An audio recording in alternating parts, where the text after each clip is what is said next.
زکوٰۃ کا نصاب کیا ہے؟ 7.5 تولے سونا یا 52.5 تولے چاندی، یا ان میں سے جس کی قیمت کم ہو اس مقدار کی رقم اس پہ 1 سال گزر جائے تو زکوٰۃ واجب ہو جائے گی، اور اگر کوئی تاخیر کرتا ہے تو گنہگار ہوگا، لیکن اگر کوئی ایڈوانس بھی دے دیتا ہے تو زکوٰۃ اس کی بھی ہو جائے گی کہ 2 سالوں کی اکٹھی زکوٰۃ دیتا ہے تو یہ بھی جائز ہوگی کہ اس نے ایڈوانس زکوٰۃ دے دی۔ اب زکوٰۃ کے مصارف کیا ہے؟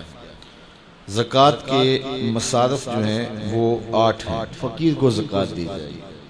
فقیر وہ ہوتا ہے جس کے پاس کچھ بھی نہ ہو، نہ گھر ہو، نہ مکان ہو، نہ اس کے پاس کوئی زر ہو، بس بالکل خالی مخالی، ایسا شخص فقیر کہلاتا ہے، تو اس کو زکوٰۃ دی جائے۔ دوسرا مصرف مسکین ہے۔ مسکین ایسے شخص کو کہتے ہیں کہ جس کے پاس اپنا ذاتی گھر تو ہے اور تھوڑا بہت کام کاروبار بھی ہے، بچوں کی روٹی روزی بھی چلتی ہے، لیکن اس کے پاس اتنے پیسے جمع نہیں ہوئے کہ وہ نصاب کی ملک تک پہنچے، یعنی 7.5 تولے سونا یا 52.5 تولے چاندی، یا ان دونوں میں سے کسی ایک کی قیمت اس کے پاس نہیں ہے، تو وہ مسکین کہلائے گا، تو وہ بھی زکوٰۃ کا مستحق ہے۔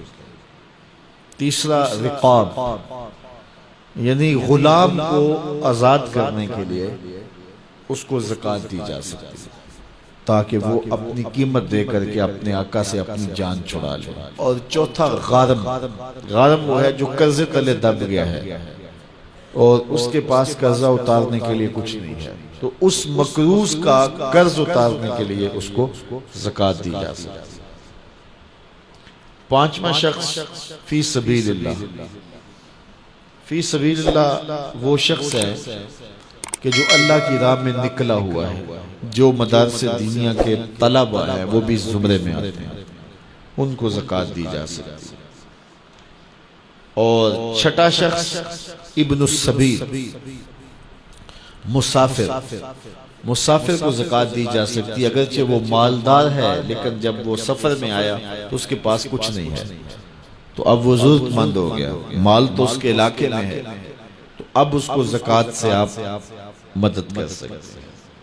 اور 7واں مصرف عامل، جو حکومت کی طرف سے زکوٰۃ اکٹھی کرنے پہ مامور ہو، تو باقاعدہ اس کی تنخواہ بھی زکوٰۃ کی رقم سے دی جائے گی۔ 8واں مصرف زکوٰۃ کا وہ لوگ ہیں جن کے بارے میں یہ گمان ہو کہ وہ اسلام لے آئیں گے، تو ان کی دل جوئی کر کے ان کو زکوٰۃ کی رقم بھی دے سکتے ہیں تاکہ وہ اسلام میں داخل ہو جائیں، لیکن اب اسلام غالب ہو گیا تو اس کی ضرورت نہیں رہی۔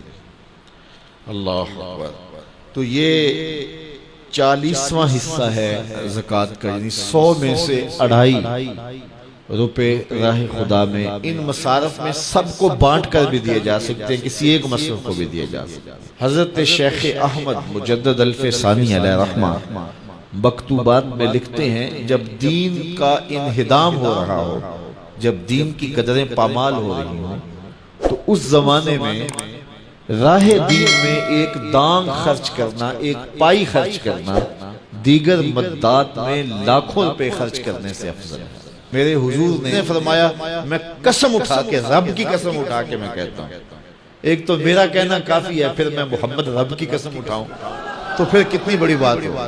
فرمایا، میں محمد رب کی قسم اٹھا کے کہتا ہوں کہ صدقے سے مال کم نہیں ہوتا۔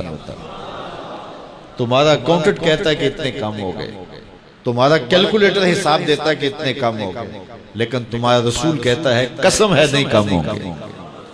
اب جس نے تجربہ کرنا ہو وہ تجربہ کر کے دیکھ لے، خدا کی راہ میں دیا گیا کبھی بھی کم نہیں ہوتا، صدقے سے مال بڑھتا ہے، مال میں اضافہ ہوتا ہے، مال میں برکت ہوتی ہے۔